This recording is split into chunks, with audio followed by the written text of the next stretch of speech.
देखो, electrician second year,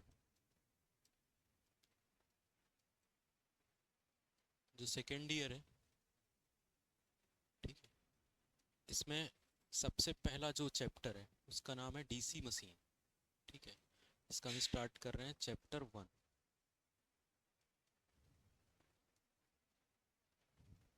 जिसका नाम है डीसी मशीन। ठीक है, चैप्टर का नाम क्या है? DC machine.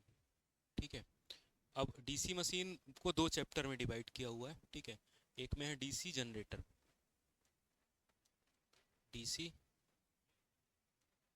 जनरेटर, ठीक है, हिंदी में इसको जनित्र कहा जाता है, दिष्ट धारा जनित्र।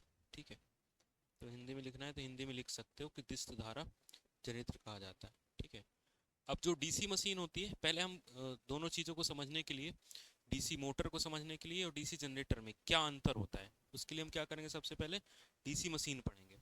ठीक है, तो मशीन में कितनी चीज़ें आ गई? दो चीज़ें आ गई। ठीक है, एक डीसी जनरेटर हो गया और एक डीसी मोटर हो गया। एक डीसी जनरेटर हो गया, एक डीसी मोटर हो गया। ठीक है, चाहे जनरेटर हो चाहे मोटर हो, सभी मशीनों में दो बातें कॉमन है। एक ये है कि एक रोटर होगा और एक स्टेटर होगा। ठीक है, सभी मशीनों में दो पार्ट होना जरूरी है। ठीक है, जितनी भी मशीन दुनिया की बनाई जाएंगी उसमें दो पार्ट होना जरूरी है। पहला स्टेटर, ठीक है, और दूसरा होता है रोटर। स्टेटर और दूसरा भाग होता है कौन सा? रोटर। ठीक है, स्टेटर घूमने वाला भाग होता है, सॉरी, स्टेटर स्थिर वाला भाग होता है और रोटर घूमने वाला भाग होता है। ठीक है, ये रोटेटिंग पार्ट होता है, ये घूमने वाला भाग होता है और ये स्थिर रहता है। ठीक है, तो जितनी भी मशीन बनाई जाएंगी सब में दो पार्ट होंगे, एक स्टेटर होगा और एक रोटर होगा। ठीक है, अब सबसे पहले बात करते हैं कि जनरेटर क्या होता है। ठीक है, जनरेटर भी एक इलेक्ट्रो मैकेनिकल डिवाइस है। ठीक है, इसका काम क्या होता है कि ये जो है यांत्रिक ऊर्जा को विद्युत ऊर्जा में कन्वर्ट करती है। ठीक है, ये है डीसी जनरेटर। डीसी जनरेटर के इनपुट में हम क्या देंगे? मैकेनिकल एनर्जी, यांत्रिक ऊर्जा। ठीक है, इंग्लिश में कहा जाता है इसको मैकेनिकल एनर्जी। ठीक है, इनपुट में हम इसके क्या देंगे? Mechanical energy. इसके आउटपुट में क्या मिलेगा? इलेक्ट्रिकल एनर्जी मिलेगा। ठीक है, यानी विद्युत ऊर्जा। तो जो यांत्रिक ऊर्जा को विद्युत ऊर्जा में, यानी मैकेनिकल एनर्जी को क्या गिर गया?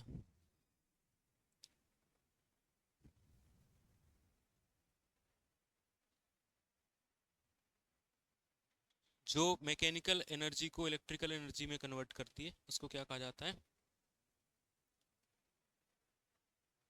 मोटर। और जो मैकेनिकल को इलेक्ट्रिकल में करेगी उसको जनरेटर। ठीक है, तो मोटर की अगर हम बात करें तो मोटर क्या करेगा? मोटर, ये डीसी मोटर है यहाँ पर, तो डीसी मोटर के इनपुट में क्या जाएगा? इलेक्ट्रिकल एनर्जी, विद्युत ऊर्जा, और इसके आउटपुट में क्या मिलेगा? यांत्रिक ऊर्जा। समझ में आया? ठीक है, विद्युत ऊर्जा हम इसको देंगे इनपुट में। जैसे हमारे घर में पंखा होता है, पंखे को क्या देते हैं? इलेक्ट्रिकल सप्लाई देते हैं। पंखे को इलेक्ट्रिकल सप्लाई देंगे तो पंखा घूमने लगता है, तो जो घूमता है वो कौन सी ऊर्जा है? मैकेनिकल ऊर्जा, यांत्रिक ऊर्जा। ठीक है, और जो हम उसको इनपुट में देते हैं वो कौन सी ऊर्जा होती है? Electrical energy. ठीक है, क्या होती है ये? इलेक्ट्रिकल एनर्जी, यानी कि यांत्रिक ऊर्जा को विद्युत ऊर्जा में करता है, उसका नाम होगा जनरेटर। और जो विद्युत ऊर्जा के को किस में कन्वर्ट कर देता है? यांत्रिक ऊर्जा में, उसको क्या कहा जाता है? मोटर। विद्युत ऊर्जा को यांत्रिक ऊर्जा में मोटर, और यांत्रिक ऊर्जा को विद्युत ऊर्जा में, उसको क्या कहेंगे हम? जनरेटर। ठीक है, मतलब एक दूसरे के विपरीत काम करते हैं। ठीक है, एक दूसरे के उल्टा काम करते हैं। तो जनरेटर का उपयोग किया जाता है। जनरेटर के अगर उपयोग की बात करें, अगर पूछता है कि जनरेटर का उपयोग क्या होता है, ठीक है। डीसी जनरेटर का उपयोग क्या होता है, ठीक है, हाँ, इलेक्ट्रिसिटी जनरेट करने के लिए, विद्युत ऊर्जा बनाने के लिए, ठीक है। इससे क्या बनता है, विद्युत ऊर्जा बनती है। इससे कौन सी ऊर्जा बनती है, विद्युत ऊर्जा, यानी इलेक्ट्रिकल एनर्जी बनाने के लिए उपयोग किया जाता है, ठीक है। इससे क्या हम बनाते हैं, विद्युत ऊर्जा बनाते हैं, इलेक्ट्रिकल एनर्जी बनाते हैं। तो सबसे इंपॉर्टेंट बात इसमें ध्यान रखने वाली बात ये है कि जो जनरेटर होता है वो विद्युत ऊर्जा बनाता है, ठीक है। तो जो अगर ये शब्द हम कहें कि विद्युत ऊर्जा बनाता है तो ये शब्द गलत हो जाता है। कैसे गलत हो जाता है, हमने विद्युत ऊर्जा का सिद्धांत पढ़ा है, मतलब ऊर्जा का सिद्धांत ये कहता है कि ऊर्जा ना तो बनाई जा सकती है ना नष्ट की जा सकती। Energy can not be made, can not be destroyed. जो चीज बनाई ही नहीं जा सकती तो हमने कहा विद्युत ऊर्जा बना लिया, ठीक है। यहाँ पर जो है एनर्जी को सिर्फ क्या किया जा सकता है, एक फॉर्म से दूसरे फॉर्म में कन्वर्ट किया जा सकता है। यांत्रिक ऊर्जा को विद्युत ऊर्जा में परिवर्तित किया जा सकता है, विद्युत ऊर्जा को यांत्रिक ऊर्जा में परिवर्तित किया जा सकता है, लेकिन ऊर्जा बनाई नहीं जा सकती, ठीक है। तो बेसिकली ये क्या है, एनर्जी कंजर्वेशन डिवाइस है, एनर्जी रूपांतरण का काम करते हैं, ठीक है। तो जनरेटर का काम क्या है, ऊर्जा रूपांतरण का, ठीक है। एनर्जी कंजर्वेशन का सिद्धांत, एनर्जी कंजर्वेशन, ठीक है, मतलब एक फॉर्म की एनर्जी को दूसरे फॉर्म की एनर्जी में परिवर्तित करता है, ठीक है। एक फॉर्म की ऊर्जा को दूसरे फॉर्म की ऊर्जा में कन्वर्ट करता है, उसका नाम क्या होता है, डीसी जनरेटर, ठीक है। डीसी जनरेटर क्या करता है, एक फॉर्म की ऊर्जा को दूसरे फॉर्म की ऊर्जा में परिवर्तित करता है, ठीक है, डीसी जनरेटर, ठीक है। और मोटर भी एक फॉर्म के ऊर्जा को दूसरी, मतलब जो मशीनें होती हैं इलेक्ट्रिकल मशीनें, वो ऊर्जा के रूपांतरण का काम करती है, ठीक है, ऊर्जा बनाती नहीं है, ठीक है। एक फॉर्म की एनर्जी पहले से होनी चाहिए, तब दूसरे फॉर्म की एनर्जी बनेगी। अगर हाँ, विद्युत ऊर्जा जहां भी बनाया जाता है, जैसे मान लो सोलर सेल है, सोलर सेल में सूर्य की प्रकाश पड़ता है, सूर्य की ऊर्जा का उपयोग करके हम विद्युत ऊर्जा बनाते हैं, ठीक है। उसके बाद हम डैम खड़ा कर लेते हैं, बांध बना लेते हैं, पानी इकट्ठा कर लेते हैं। तो पानी जब इकट्ठा करते हैं तो पानी में आ जाता है पोटेंशियल एनर्जी, ठीक है। जैसे पानी मैंने यहाँ पर डैम पर इकट्ठा कर दिया, यहाँ पर बहुत सारा पानी भरा हुआ है, ठीक है। तो ये जो पानी भरा हुआ है इसमें कौन सी ऊर्जा होगी, पोटेंशियल एनर्जी, ठीक है, यानी कि स्थितिज ऊर्जा। अब ये जब पानी बहाया जाएगा तो ये जो पानी की ऊर्जा है पोटेंशियल एनर्जी, इससे हम विद्युत बना लेंगे, ठीक है। तो ऊर्जा पहले से उपलब्ध होना चाहिए, एनर्जी का सोर्स होना चाहिए, ठीक है। ऐसा नहीं कि एनर्जी का सोर्स नहीं है, ऊर्जा का स्रोत नहीं है, हम ऊर्जा बना सकते हैं, नहीं बना सकते, ठीक है। अकेला एनर्जी नहीं बनाया जा सकता, एनर्जी कंजर्वेशन का प्रिंसिपल गलत हो जाएगा। हम ऊर्जा उत्पन्न नहीं सकते, ना ही कर सकते हैं, ना ही नष्ट कर सकते हैं। एनर्जी को क्या किया जा सकता है, एक फॉर्म से दूसरे फॉर्म में रूपांतरित किया जा सकता है, केवल रूपांतरण का काम है, ठीक है। तो जनरेटर में किसका काम है, रूपांतरण का, ठीक है। अब रूपांतरण का काम है तो जो जो जितने भी हमारे पास यहाँ पर हम पढ़ने वाले हैं, जनरेटर पढ़ने वाले हैं, मोटर पढ़ने वाले हैं, सब के सब चुंबक के सिद्धांत पर काम करते हैं, ठीक है। मतलब उसमें दो सिद्धांत लाएंगे, एक मैग्नेटिक का लाएगा और इलेक्ट्रिकल का, ठीक है। तो इलेक्ट्रोमैग्नेटिक प्रिंसिपल पे काम करती है, ठीक है। जितनी भी हम मशीनें पढ़ने वाले हैं अभी, ठीक है, वो कौन सी मशीनें हैं, विद्युत चुंबकी, इलेक्ट्रोमैग्नेटिक, इलेक्ट्रोमैग्नेटिक, जितनी भी मशीनें हैं कौन सी हैं, इलेक्ट्रोमैग्नेटिक मशीन, ठीक है। अब इलेक्ट्रोमैग्नेटिक मशीनें अगर हमें पढ़ना है तो इलेक्ट्रोमैग्नेटिक के कुछ नियम कानून हमें याद होना चाहिए, ठीक है। जब तक हमें इसके नियम नहीं पता होंगे तब तक हम मशीनें नहीं पढ़ पाएंगे, ठीक है। विद्युत चुंबकीय प्रेरण के सिद्धांत, विद्युत चुंबक का जो है इलेक्ट्रोमैग्नेटिक प्रिंसिपल है, चुंबक से ये मशीनें बनाई जाती हैं। तो अगर हमें चुंबक से ये मशीनें बनाना है तो क्या करना पड़ेगा, हमें चुंबक का प्रिंसिपल पढ़ना पड़ेगा, ठीक है, कि चुंबक किस तरीके से काम करता है, ठीक है, चुंबक का बेसिक सिद्धांत क्या होता है, ठीक है। और इलेक्ट्रिकल एनर्जी से, ठीक है, यानी इलेक्ट्रिकल को हम चुंबक कैसे बनाते हैं, चुंबक से इलेक्ट्रिकल कैसे बनाते हैं, ठीक है। ये बात पता नहीं होगी फिजिक्स की, तब तक हम ये नहीं पढ़ पाएंगे, अच्छे से हमें समझ में नहीं आएगा। तो विद्युत चुंबकीय प्रेरण के लिए यहाँ पर फैराडे ने नियम दिए हैं, फैराडे के नियम है, ठीक है। फर्स्ट ईयर में फैराडे के नियम, चुंबक का एक चैप्टर ही है फर्स्ट ईयर। हाँ, मैग्नेटिज्म का एक चैप्टर ही है जिसमें पूरे चुंबक के बारे में बताया गया है। ठीक है, तो यहाँ पर भी हम फैराडे के नियम सबसे पहले देखेंगे और चुंबक के कुछ बेसिक सिद्धांत आज देख लेते हैं, जिससे हम प्रिंसिपल पढ़ें तो हमें दिक्कत ना हो।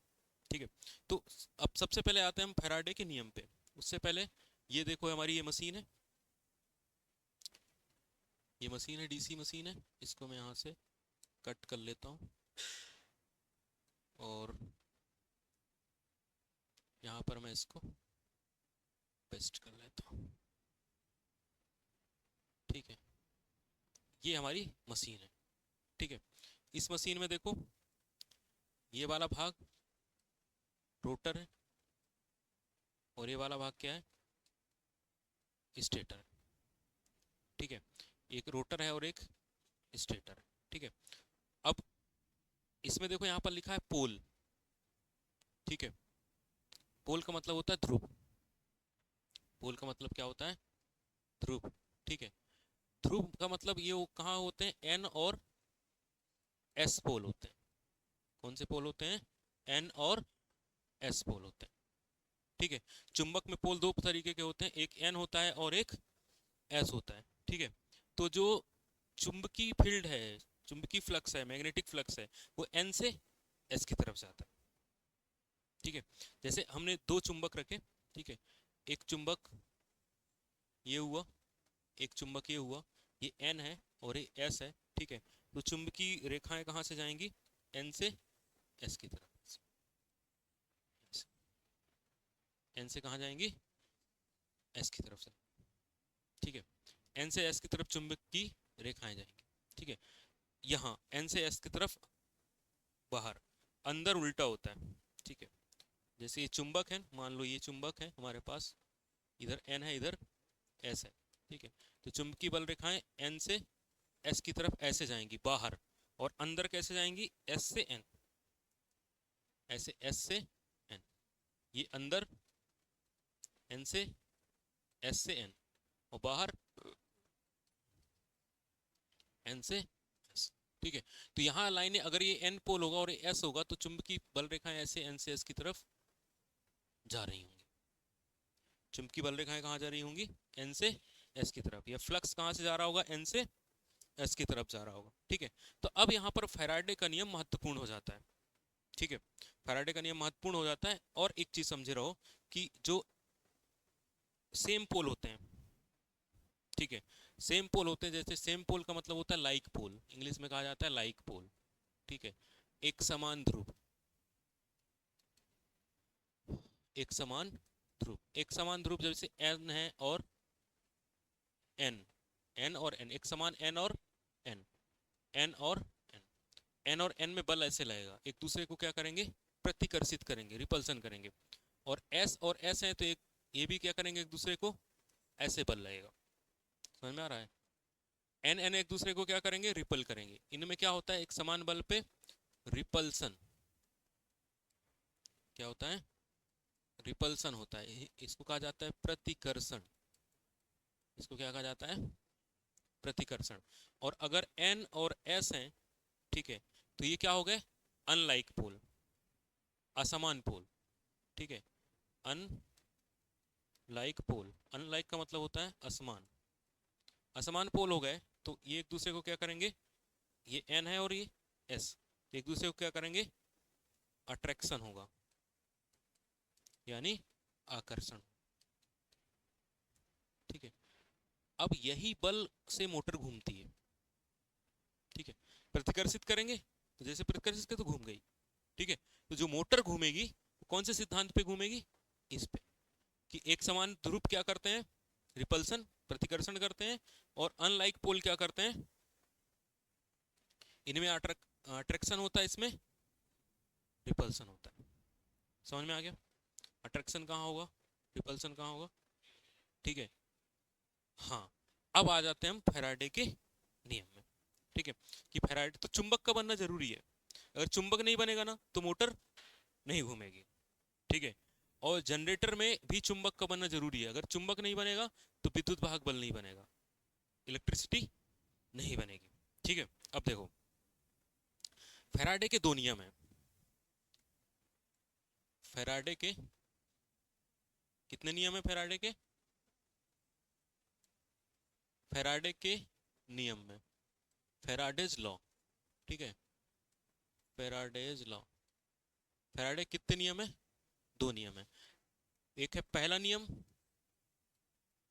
और एक है दूसरा नियम, फर्स्ट लॉ और सेकंड लॉ। एक है दूसरा नियम, एक पहला नियम है और एक दूसरा नियम, दो नियम है। पहला नियम ये कहता है, फर्स्ट लॉ, कि अगर फ्लक्स में परिवर्तन होता है, ठीक है, तो विद्युत भाग बल उत्पन्न हो जाएगा। क्या होना चाहिए? फ्लक्स में परिवर्तन, rate of change of flux, ठीक है। तो इसमें ये कहा गया है कि यदि चुंबकीय फ्लक्स में, फ्लक्स नहीं चुंबकीय फ्लक्स, फ्लक्स में कौन सा फ्लक्स? चुंबकीय फ्लक्स। यदि चुंबकीय फ्लक्स में परिवर्तन होता है, में परिवर्तन होता है, तो ईएमएफ उत्पन्न होगा। तो चालक में चुंबकीय फ्लक्स में परिवर्तन कहाँ होगा? चालक के चारों ओर, मतलब चालक पे चुंबकीय फ्लक्स में परिवर्तन होगा। तो चालक में क्या आ जाएगा? ईएमएफ आएगा, ईएमएफ उत्पन्न होगा। फैराडे ने पहले नियम में कहा, देखो अगर चुंबकीय फ्लक्स में परिवर्तन होगा तो चालक में क्या आएगा? ईएमएफ आएगा, ठीक है। यदि चुंबकीय फ्लक्स में परिवर्तन होगा तो चालक में क्या आएगा? ईएमएफ आएगा। ये पहले नियम में उन्होंने कहा। दूसरे नियम में कहा, देखो जो ईएमएफ उत्पन्न होगा ना, वो समानुपाती होगा कि कितना तेजी से फ्लक्स में परिवर्तन हो रहा है, ठीक है। तो ईएमएफ जो है, जो विद्युत वाहक बल है, ठीक है, फ्लक्स परिवर्तन की दर के समानुपाती होगा, ठीक है। ईएमएफ फ्लक्स परिवर्तन की दर, rate of change of flux की दर के समानुपाती होगा। दूसरे नियम में उन्होंने कह दिया कि ई समानुपाती होगा किसके? फ्लक्स परिवर्तन की दर के। तो यहां पर ई बराबर फॉर्मूला आ जाएगा minus N D five by D T. Minus बताता है लेंज के नियम के लिए, माइनस का के लिए बताता है लेंज का नियम, कि प्रेरित विद्युत वाहक बल की दिशा क्या होगी? विपरीत होगी, जिसकी वजह से वो उत्पन्न हुआ है। तो फैराडे के दो नियम है, एक ये ध्यान रखना बहुत इंपॉर्टेंट है, ई बराबर minus N D five by D T. पहले नियम में क्या बताया गया है? यदि चुंबकीय फ्लक्स में परिवर्तन होता है तो चालक में क्या आ जाएगा? ईएमएफ आ जाएगा, ठीक है। यदि हम चुंबकीय वाहक बल तब आएगा जब फ्लक्स में परिवर्तन होगा। यदि फ्लक्स में परिवर्तन नहीं होगा, ठीक है, तो चुंबकीय वाहक बल नहीं आएगा, ठीक है।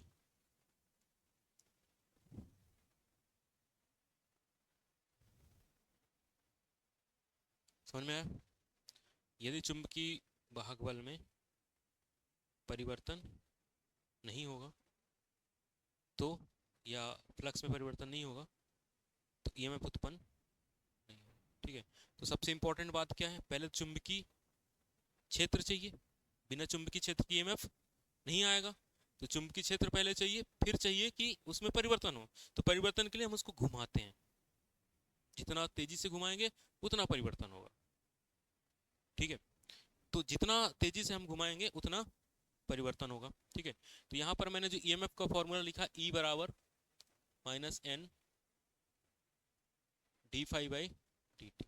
एन क्या है? एन बराबर है टन्स की संख्या, टन्स की संख्या, लपेटों की संख्या। और D five by D T क्या है? फ्लक्स में परिवर्तन। D five by D T क्या है? फ्लक्स में परिवर्तन, ठीक है। फ्लक्स में परिवर्तन क्या है? D five by D T.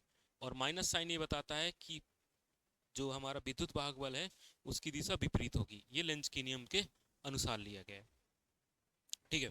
तो मान लो कहीं पर चुंबकीय क्षेत्र है, ये चुंबकीय क्षेत्र है, ठीक है, या चुंबकीय फ्लक्स है, इस तरीके से ये चुंबकीय फ्लक्स है।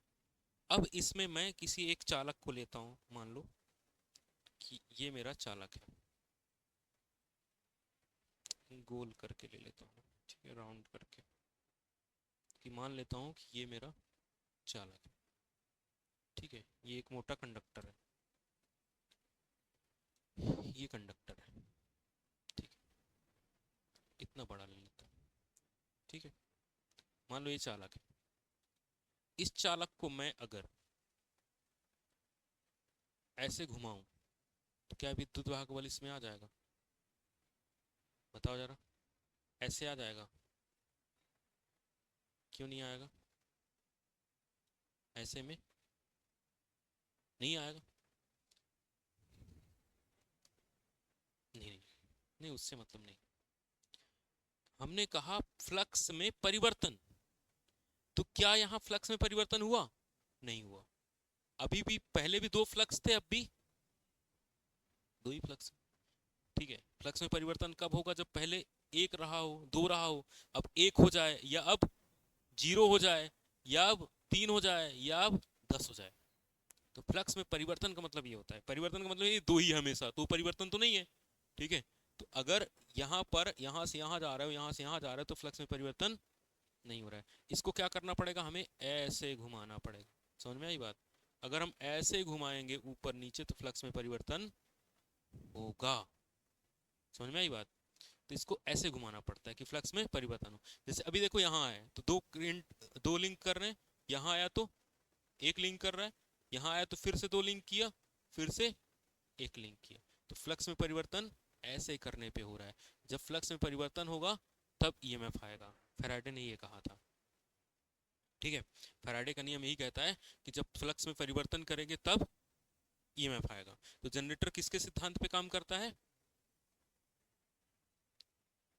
जनरेटर किसके सिद्धांत पे काम करता है?